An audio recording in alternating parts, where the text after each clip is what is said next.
Welcome to Music in Widescreen. Today I have a very special guest, Tim Bowness, from you may know him from No Man or his solo work or other things. Very prolific writer, 40 years of music writing here. It's a real pleasure to have you here on the show tonight. Thank you. Pleasure to be here. It's always so Tim, I gotta say I'm a little bit late to the game in the Tim Bowness bandwagon. Probably got flower mouth in about 2002. And Right. been a pretty big fan ever since, although I've never had the pleasure of seeing you live. Can you kind of give me an origin story that I don't know, that might be a long story, so maybe like an abridged version? Oh my goodness. I'm always so interested in what was it like in the 80s when you kind of started up, and how would you end up doing what you're doing now? Well, I suppose, I kind of consider myself and Stephen to be 1990s in a way, because that's when we got signed. Okay. So No Man was signed in 1990 to One Little Indian Records in Britain, Epic Records in America, Columbia in Japan, and to a big publisher in Britain called Hit and Run. So that's really when we became professional musicians. And when we say I started when I was 40 years ago, I was a teenager. I was still kind of sixth form college, this sort of age. It's when I just started singing with people in bands. But very, very quickly, I was in bands in Manchester and Liverpool that were getting lots of local radio airplay and local press and so on. So I kind of started off in sort of experimental indie bands in the early 80s in the northwest of England, because I was born and brought up between Manchester and Liverpool, so about 20 minutes from each of these places, and generally speaking the bands I was in were in one city or another, and both of those cities had incredibly vibrant scenes at that point, and it would have been the sort of post-punk and electro-pop scene, but I had, like Stephen Wilson, had very eclectic tastes. So my tastes would encompass anything from classical to jazz to progressive to film music to heavy rock to avant-garde onwards. And I suppose that's the thing with Stephen. I met Steve in 1987 and we started writing together then. And he approached me because he'd seen some reviews of my solo projects. And my solo project was called Always the Stranger. And it was this very intense, very unusual solo project, quite unlistenable and hideous in truth. But I managed to get some local airplay and featured in things like the Manchester Evening News. And I also got a couple of kind of cassettes of the month in these national publications in Britain.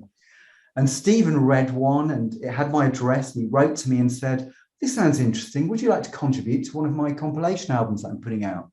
Because he was a bit of an entrepreneur putting out these compilation albums on vinyl. And so he then sent me his music. I sent him my music. We then sent mixtapes to one another. We then talked on the phone. And we got on really well. We had a very strong bond in terms of what we wanted to do with music, what we liked about it, what we disliked about it. And also, compared to almost anyone else we'd worked with, we could draw from any sort of influence. We were both curious because we both believed that there's great music in any genre and there's terrible music in any genre. You've got to find those gems. And we could just throw things at one another. And the first time we met, we talked for about 4 hours about music, books, films, and then we just wrote 2 songs in the space of an hour. And one of them was this brutal, short punk funk piece called Screaming Head Eternal, which is on the CD for Stephen's autobiography. He's put that on. And the other was Faith's Last Doubt, which was a 7.5 minutes atmospheric classic rock inspired ballad. So really very different modes of operation almost straight away. And we'd both been in various other bands. And my best band before meeting Stephen was a band called Plenty from Liverpool, which was a more sort of electronic art pop band, whose songs, I greatly liked, but I ran off to London with Stephen and we took No Man seriously. And after about 2 years of building up quite a big live audience in London, that got us nowhere. And we released a single almost as a joke. And this joke single ended up getting Melody Maker Single of the Week, Sound Single of the Week, Channel 4 Single of the Week, because it came with a kind of a comedy press release. And the next gig we did was full of A&R people. Oh, So that's amazing. Okay, so I guess this isn't a Steven Wilson interview, but I have to ask this question. So Steve Wilson seemed to have this kind of knack for doing a joke, apparently, and then making it work. I mean, from what I know, Porcupine Tree came out as like this. Oh, I found this old tape. It's really interesting. Ended up being him. So is that his as MO really to start a new band as a joke? as a joke, well, no, because the joke was very much both of ours. It was No Man. Right. What was No Man? We'd been a serious sort of experimental project in the studio. Then we became much more of a live band. And as I said, we were playing in London throughout 1989, 1990, and we were building up an audience. We'd start off at third on the bill, then second, then headline shows. Nice. But it was not enough to interest really the music papers or the record labels. And so the idea for the single came, I phoned up Stephen because I'd heard that Happy Mondays were this big famous indie band at the time. And they were going to do a cover version of a Donovan song. And I said to Stephen, I said, okay, why don't we just cover this before they do? and I wrote this ridiculous. So the version of the song was quite serious. It was a kind of a weird sort of almost hip hop rhythm with classical violin, my voice. It was quite an original combination of sounds. But I'd written this kind of comedy press release where we almost set ourselves up as the anti-Happy Mondays, anti-Stone Roses. And a few people found it very funny. And I think this is kind of what led to them reading it, listening to the music. And then I was getting a lot of radio play and getting signed.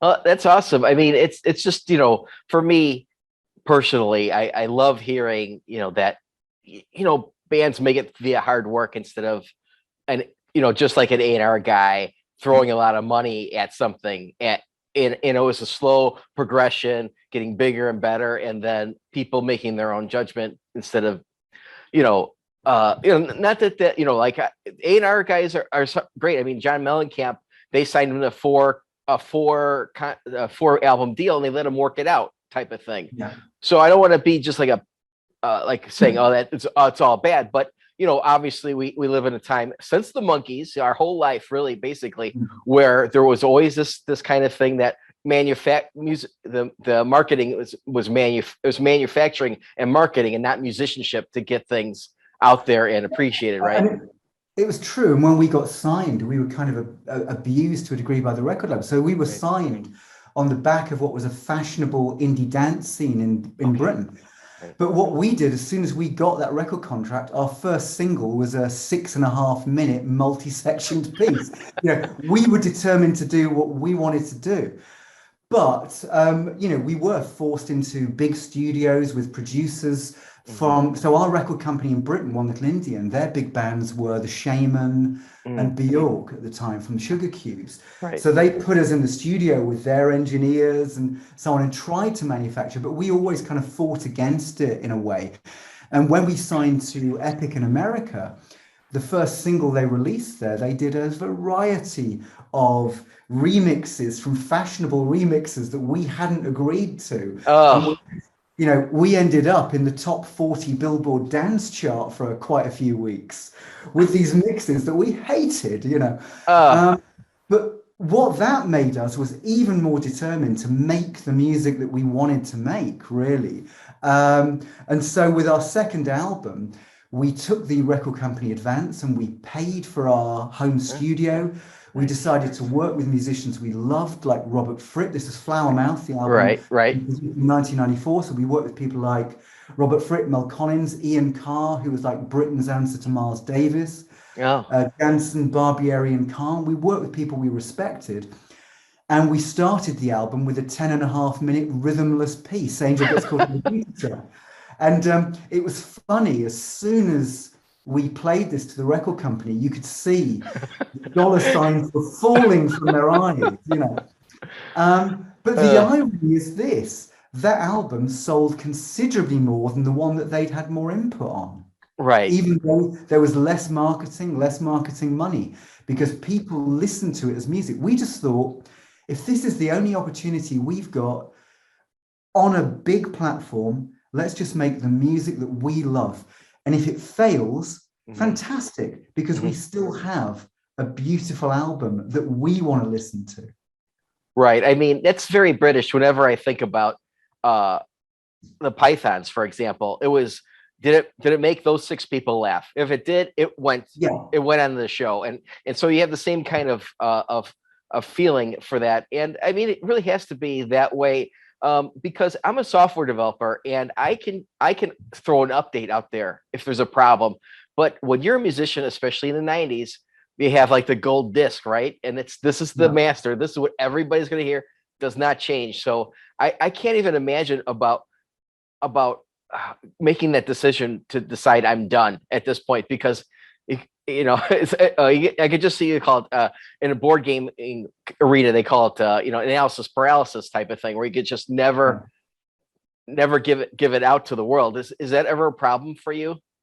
I don't think, I mean, Steve and I, we were very well rehearsed, and we'd already written an awful lot of material before we got signed. So I think we always had an idea of what we wanted to do artistically. But the first album did take about 3 years. We went from big studio to big studio, engineer and producer to different engineer and producer. In the end, the album that resulted, Love Lies and Love Cries, we like. We think it's a good album. Right. Some of the singles the company released around that time we were less keen on, and we said this at the time. We did have big budget videos where they were trying to make us dress in certain ways and look certain ways. And there's one hilarious story where they put a lot of money into a video and they decided, God knows how this happened, from some kind of focus group. Right. Green is the color of pop. And went, okay. And they took us to a designer, a guy called Paul Smith, who's a very famous designer in Britain. Yeah. They were trying to get us dressed in green clothes and so on. It was ridiculous. And they also wanted us to have a la Robert Palmer, scantily clad women in the videos. And so we just said, no, we weren't going to do this. Right. And it came to the day of the video, which they paid a lot of money for. And we were dressed in black. And so our manager and our record company's like, they're dressed in black. What are they doing? Green is the color of pop. Of course. And we just thought it was absolute nonsense. And again, it's like, you can't live with yourself if you go with these idiotic suggestions. Right. So, for us, it was fun, and it was fun. And the guy who made that video, I think he was one of these video makers who obviously wanted to make a film about the stupidity of the music industry. And so he had quite a bit of ammunition when he went into those record company meetings, I'll tell you. I can imagine it doesn't take long to get at least a short story from that. Oh, God, yeah. But again, a funny thing was that the most expensive haircut I've ever had in my life to this day, the record company paid for me, because I had extraordinarily long hair at the time, and they wanted me to have it very short. So they paid me to go to this extremely expensive hairdresser in Regent Street in London. Yeah. And so I got there and I said, yeah, could I just have it slightly trimmed? So it came out with virtually the same haircut, which the record company had paid for. And it was, and of course, about a year later, I cut it myself, by myself. Because, in a bloody-minded way, I was going to do these things when I wanted to do these things. Right. Well, it seems like you are, if I had to guess, and from not really knowing you, I think you're kind of guy that likes to get things done.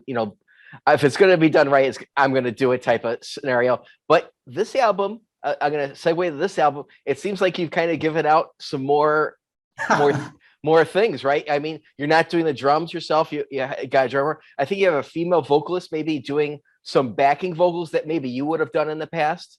So what do you think about that?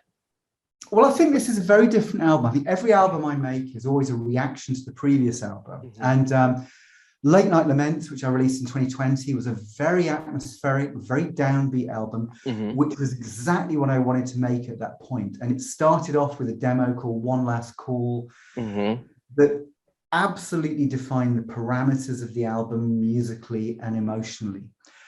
And I did that partly in reaction to No Man's Love You to Bits, because Love You to Bits had been a really upbeat electronic record, though it ended on a fairly melancholy note. So Late Night Laments was a reaction to Love You to Bits, and Late Night Laments has got hardly any guests on it.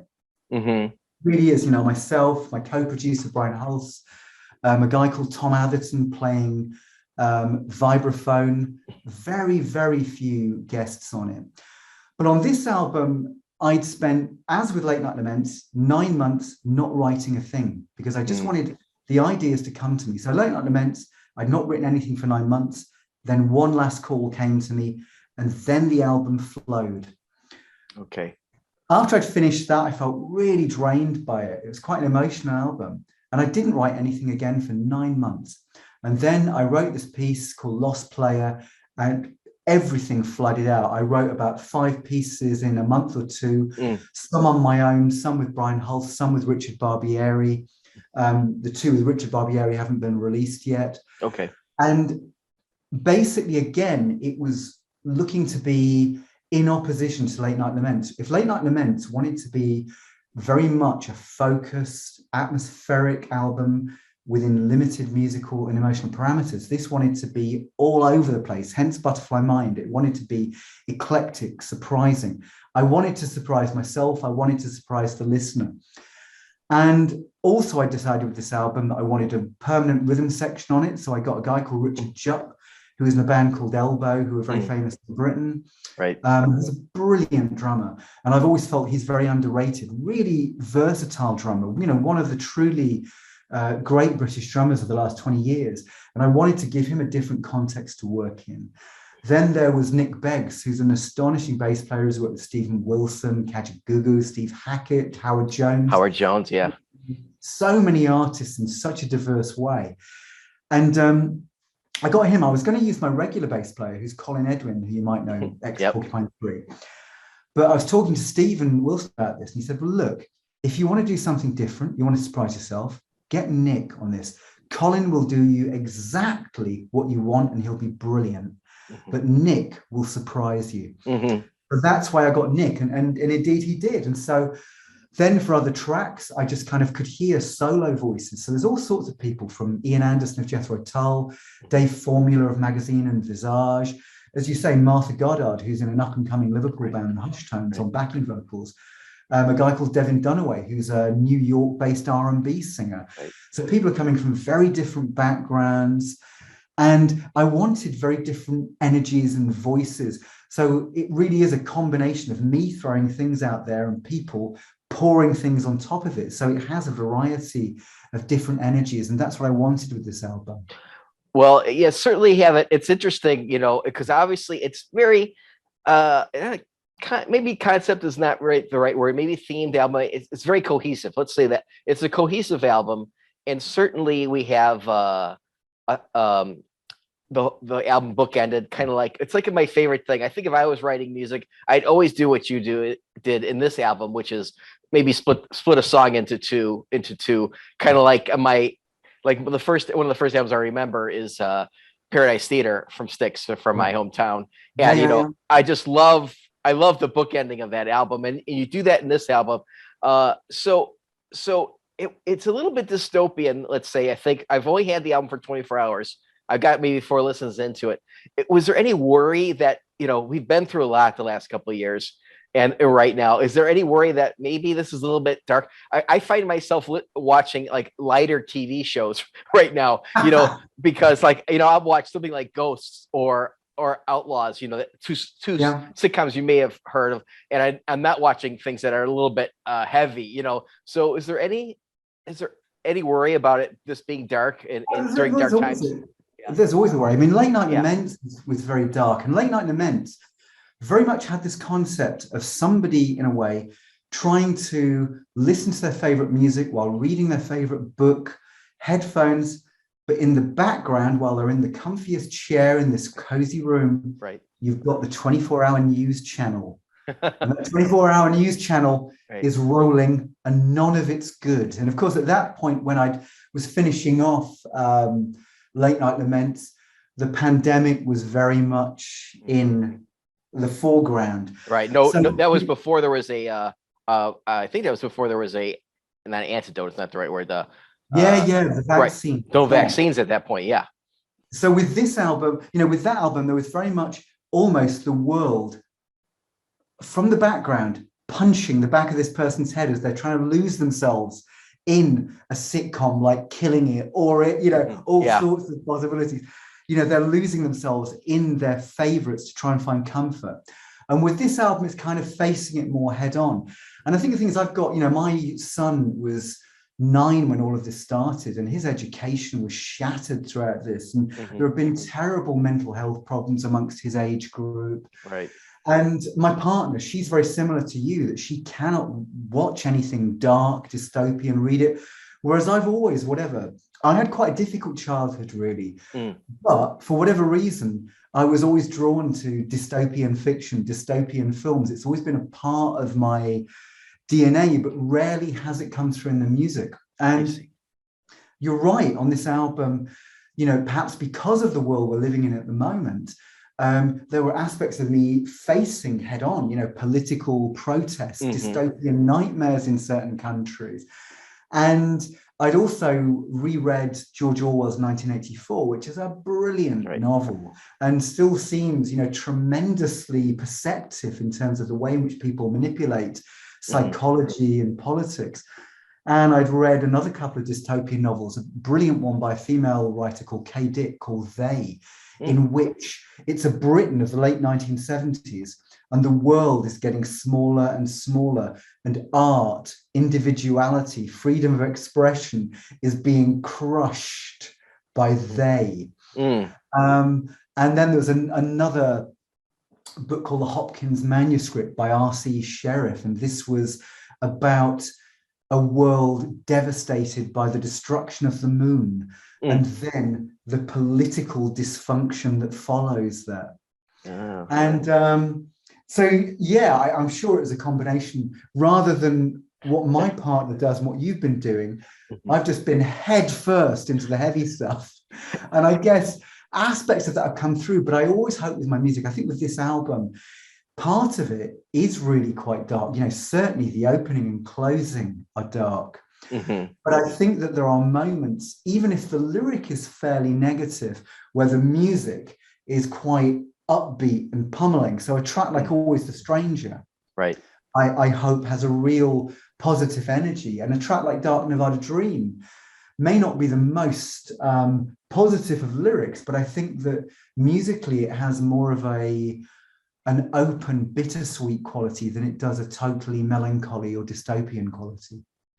Right. So, well, that's good. I mean, maybe I think it's healthier to kind of face this head on instead of me kind of diverting myself, with something that feels better. But so you kind of answered, I think, my question already about when you have these guests on, you kind of give them free reign, I assume. I mean, I have this last interview I did with Unitopia. They added Chester Thompson to their band.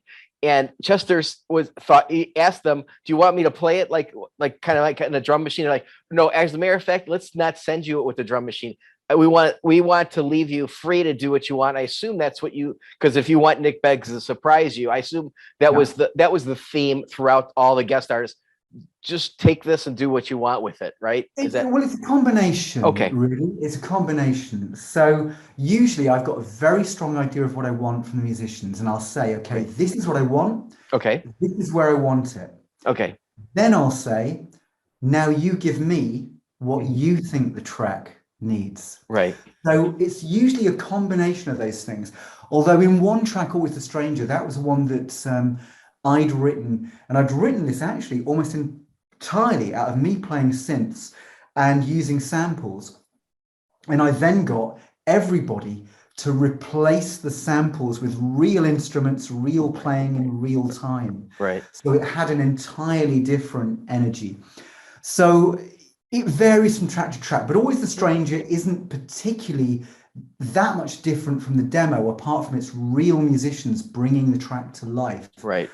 Whereas, a track like Lost Player was very different. Originally, I'd written this almost as a kind of acoustic guitar with sound effects and voice miniature. Right. But when I started working with Brian Hulse on it, he developed this very keyboard rhythmic approach. And then we both thought a tribal drum effect would work very well. So this became something very different in the recording process. So yeah, it's a combination of what I want from musicians and what musicians think the piece needs. And can we talk a little bit about Brian? In getting prepared for this interview in the last 24 hours, I've heard his name a lot. He's a pretty big role, I believe, in your discography. Yeah. Can we give him a little bit of airtime here and talk about who he is? Well, Brian is somebody I met about a year. Well, not actually. Well, the story, if you really want the story, it's a very strange one. So I saw, when I was in my teens, I saw an advert in a record shop in Liverpool. And a band wanted a singer, and I thought it sounded very interesting. You know, it was a really eclectic set of influences. So I went to audition with this band, and they were all about 6 years older than I was. And they had wonderful equipment, reel-to-reels, proper keyboard setups, guitars, and they were really good. And I learnt the material, auditioned, and I didn't get the job. But I didn't get the job because I was a lot younger than they were. I think there were two reasons. One, I was much younger than they were. And at that point, if you're a teenager and these people are mid to late 20s, there's quite a big difference. Right. And secondly, because they thought I sounded too much like the singer they got rid of. Funnily enough, the singer they got rid of, who I think had a great voice, I quite liked it. So I thought it was a compliment, you know, but they wanted to move away from this style. And that singer came to see me play in Liverpool last month. Oh, so full circle. Still around, you know, which is great. And he's now working with Brian again on another project. So I'd failed the audition, but I'd made enough of an impression for them to keep in touch. And a few years later, I just started writing songs with Brian, and it was the first time I'd ever written anything I would want to buy. You know, generally when you're in bands, when you begin, you're with people who've got instruments, and you try and force them to do what you want. And usually it's not the best of marriages, but Brian had similar musical tastes, a similar musical sense of ambition. And I wrote some songs with him in about 1986, and it was the first time I thought, this is music I want to make. So we formed a band called Plenty. And Plenty was a kind of sophisticated art pop, art rock band. And I loved this music. But during that time I was in Plenty, I always tended to work with other people as well. And Stephen had got in touch with me because he'd seen some reviews of a solo project that I also had, a solo project called Always the Stranger. And Always the Stranger was a very experimental, very intense project. And Stephen saw some reviews. I got Single of the Month in a couple of magazines in Britain. And my address was there. And he said, hey, you want to be on my compilation album that I'm putting together on vinyl? So he sent me his music, and I could see he was extraordinarily talented. I sent him my music, and he liked it. And then we started talking on the phone. Then we started sending him each other music we liked. And the difference is, I mean, with Brian, Brian's very focused, very precise. He's a classically trained guitarist. He's a great guitarist, very established producer, very good with electronics, but he has a much more focused aesthetic. Stephen and I can draw from anything. So when you mentioned Paradise Theatre, like you, I know Paradise Theatre. I bought that laser vinyl album. And the thing is, and Brian would probably find that offensive. You know? And the point is that I bought Paradise Theatre, but I also bought Japan's Tin Drum. I also bought David Bowie's Scary Monsters. I also bought Steve Reich's To Heal Him, and you know, Philip Glass and Miles Davis, because music was interesting to me. I was never particularly focused on a fashion or a particular style. And Stephen was the first musician I'd met like me, where he'd draw from anything with enthusiasm. And the album years comes out of that. So anyway, Plenty were producing some great work, and I enjoyed working with Brian and with David K. Jones. David is still involved and has been doing videos for me of late. And then No Man kind of took off. I started writing with Stephen from the off. You know, we had 4 hours of conversation, followed by 1 hour of making music, very different music, as I've mentioned to you. Then No Man became No Man. And I was given the option of moving to London and really making a go of a band with somebody who was as committed as I was closer to my age, and so on. Right. Brian and David at that point, I loved the music I made with them. It was meticulous and very sophisticated. And they brought out the best in me because, of course, I was working with musicians I respected. And because they were older than me, I think I produced music that was older than my age because I wanted to impress them. So it was a really good learning curve for me working with them. But they didn't want to, you know, I gave an ultimatum. I said to Brian and David, leave your jobs and let's make a go of this. But they were lecturers, and they just couldn't do it. Right. One of them was married, you know. I think they just hit their 30s and this was not something they were going to do. Right. So I left the northwest of England and I moved to London and threw in my lot with Stephen. But I'd never forgotten the music of Plenty. You know, the very early No Man gigs, we did a couple of Plenty songs because Stephen liked them. And then later on, when luckily I could do this, I'd suggested many, many years later, probably 20, you know, I occasionally kept in contact with Brian and David. And then in 2017, it was a New Year's resolution. And I said, look, let's record the Plenty material in the way that it always should have been done. Because I think we'd all improved as musicians by then. Right. And so we did a Plenty reunion album. We recorded the material we'd written in the 1980s. And it was a wonderful experience. It was really energizing. I still love the material.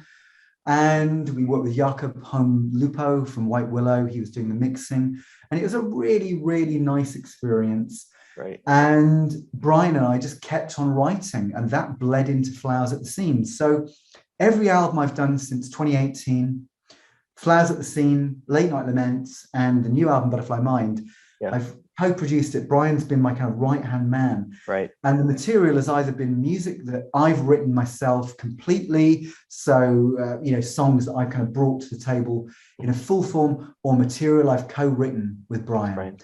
And the great thing is that, you know, this is a relationship where we started writing together in 1986, and it still feels like we're doing something quite fresh. You know, we're finding new areas to discover, and that's great. And the great irony of me failing the audition with his band, The Better Mousetrap, is that he failed the audition with No Man in 1989. Take that. Then No Man got rid of our guitarist. We had an amazing guitarist called the Still Owl, who was a classical and jazz guitarist who brought an awful lot to rock music, but he wanted to concentrate on jazz. And so we auditioned for another guitarist, and Brian's a brilliant guitarist, but it wasn't quite the right feel for the music we were making at that time. And Stephen, who is not as technically gifted a guitarist, decided to do it because he knew the feel he wanted for the music.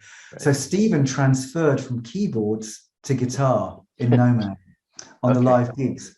So so we've both been rejected by one another, you know, but we still work together. So clearly, no hard feelings. Yeah, absolutely. Well, that's amazing. It's great that you're in this kind of collective and you're able to keep innovating. I think it speaks to the fact that I can tell from this interview you you can take inspiration from any genre of music, and you listen to many genres of music. And of course, when you have a collaborator that's also even if they're not so varied in their likes, and he may be, you have a synergy now, right? So even if you're not really moving as maybe as forward as you'd like, which I think you are anyway, but you'll still, the synergies will create a third entity that actually is moving forward as well. And and I think the thing is that, you know, Brian, what's amazing is that, you know, he wasn't really in a band for a very long time until we started working in Plenty.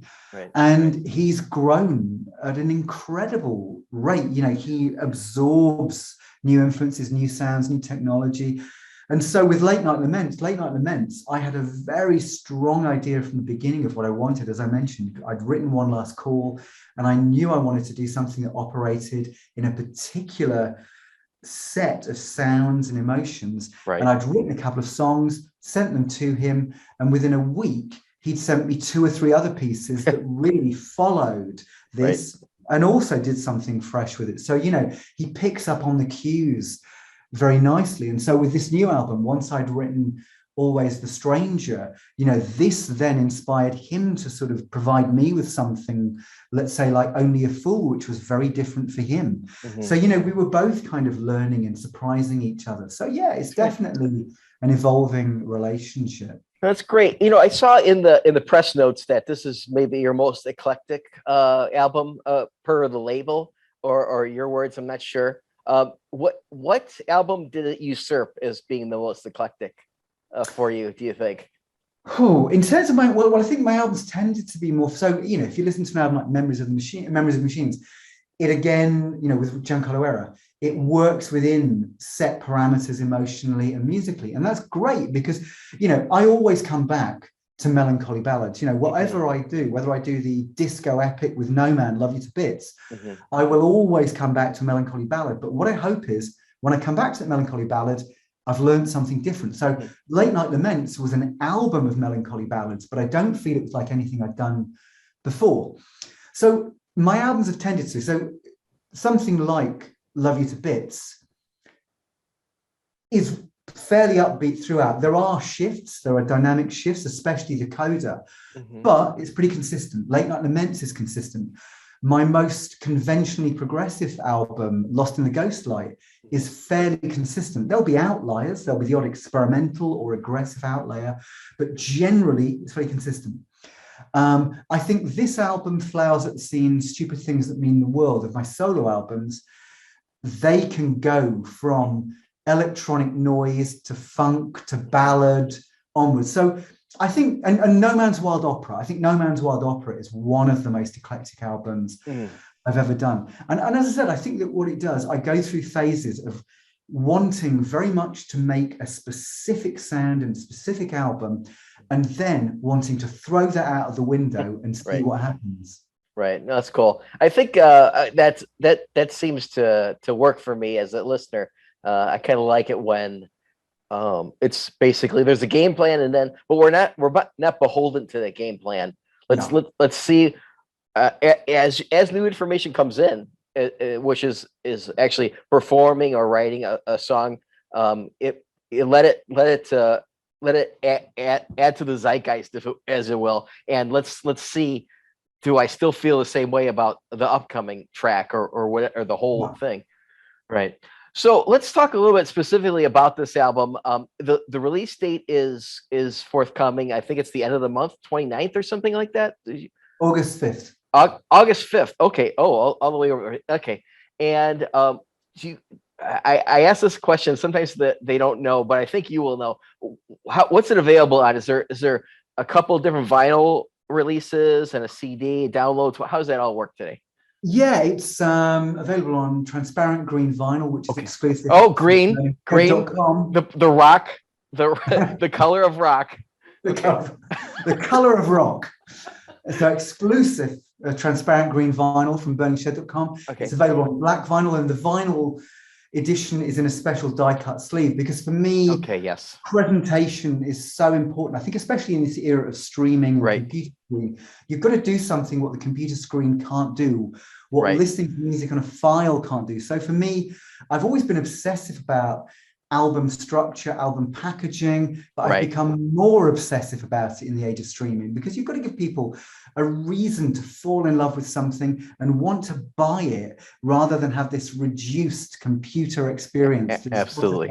I mean, Stephen Wilson mentioned that years ago about how the packaging is paramount, basically, is what he said in shorthand, because if we're going to do this, let's do that. Let's actually make it worth something for them to get it. And I totally agree with that.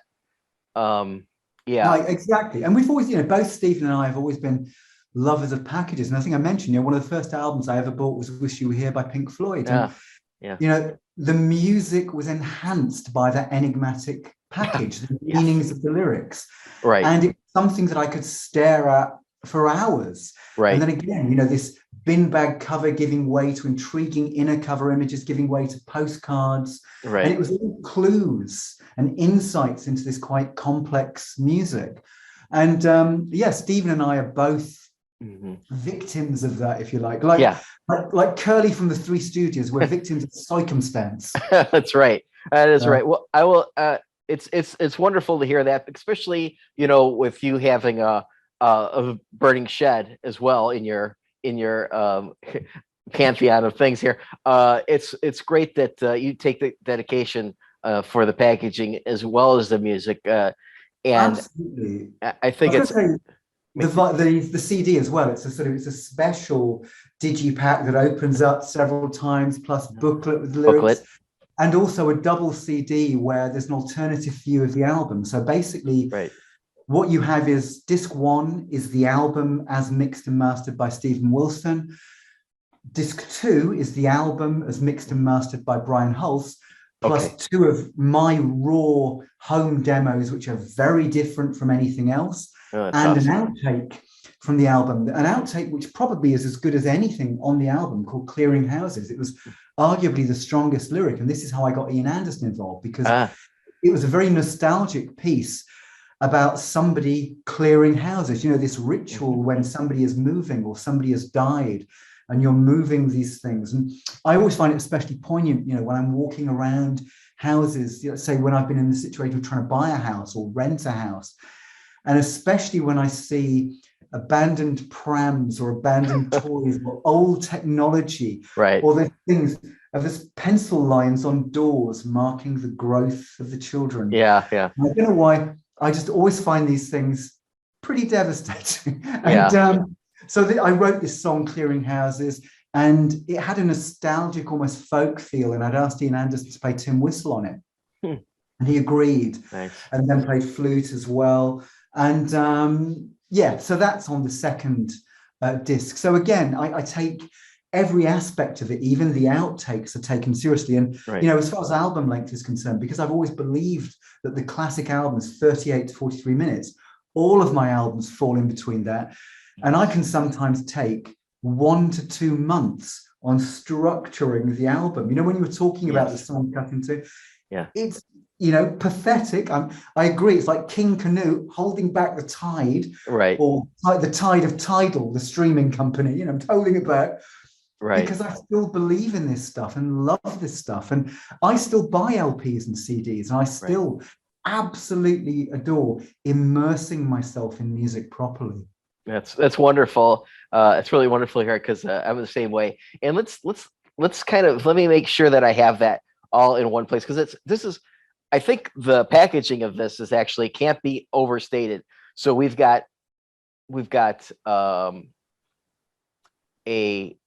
two different versions of the album mixed with two different engineers.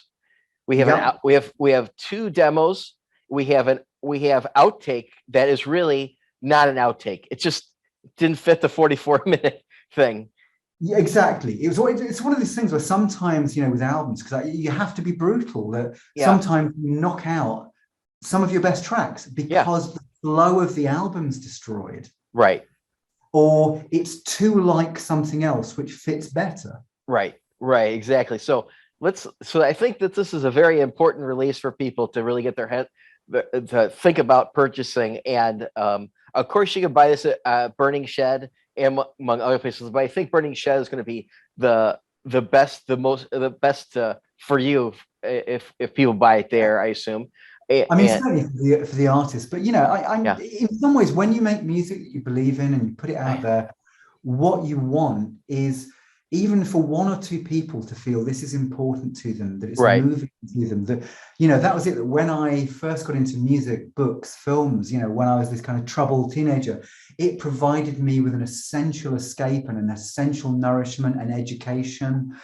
And I was deeply moved by people's music. And some, Peter Hamill, who plays on this album, he was a very early influence for me. One of his albums, Over, I played to death when I was, a young teenager. And so it's great to be able to work with people who inspired me emotionally. And I think that, that's it with your music. What you want to do is touch people. I mean, I did a small gig in Bath. I'm now living in a place called Bath, and Been small there. gig in Bath. And it was magnificent that the people who were there, you could see, loved and felt the music. And the same when I did a gig in Liverpool about a week before. And there's a real thrill in that. You can feel that there's a communication of emotions between artists and audience. And that kind of makes it all worthwhile in, quite a difficult world that we live in, really. Right. And last question is live shows supporting this. Are those happening at all? Well, yeah, I've done a couple Okay. over the last month. I've been playing some dates in Britain, Okay. and I'm doing a showcase sort of for it's sort of for the album, and it's not, but I'm doing a gig in London in the week of the album's release. And it's a really beautiful cinema in London. And maybe I went too small on this because it sold out very, very quickly in a day. But I'm looking forward to it a lot. And with this, I've been doing, I'm in sort of 2 or 3 different live formats at the moment. So last time I gigged, it was with a 6-piece band, and it really was quite a dynamic 6-piece band. Post-pandemic, I think you've got to do things differently. I think there are different stresses and strains, really. And so I've created 3 very intimate projects. So one of them is kind of almost a real-time band where we're not using much technology or backing tracks. And it's with Peter Chilvers, who works with Brian Eno and Carl Hyde, who's a person I've worked with for many years, and a brilliant guitarist called Matt Stevens, who's in a band called The Dead. Sure. And this is the 3 of us playing as a kind of a trio. Right. And then I've been working in a duo with Brian Hulse, where it's guitar, voice, and backing tapes. Because although I play guitar and I play ukulele and I play keyboards, I hate doing it live. In my very first bands, I used to play keyboards live, and I just hated it. And I've played guitar live on a couple of occasions. And it's funny, if I'm singing, I can direct myself to the audience and really project and enjoy it. Right. When I've played guitar, on the 2 gigs I've played guitar, I've been like Miles Davis. I've turned my back to the audience. I've crouched down. I'm terrified, And I remember I had one little guitar instrumental I played, not particularly complicated, but I played it at 3 times the speed it should be done. I was so nervous,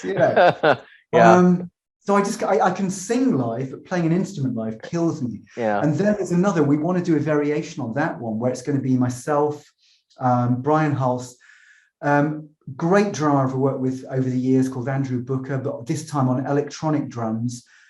He's worked with bands like Sanguine Hum, and he's currently working with Ms. Amy Burks. And then John Jowett, who you might know, he's bass player, and he's been my live bass player for the last few years, and he's great. I love John, fantastic personality, fantastic player. So we're really hoping to do some quartet gigs. So I've got a duo, trio, and quartet that I'm hoping to gig with.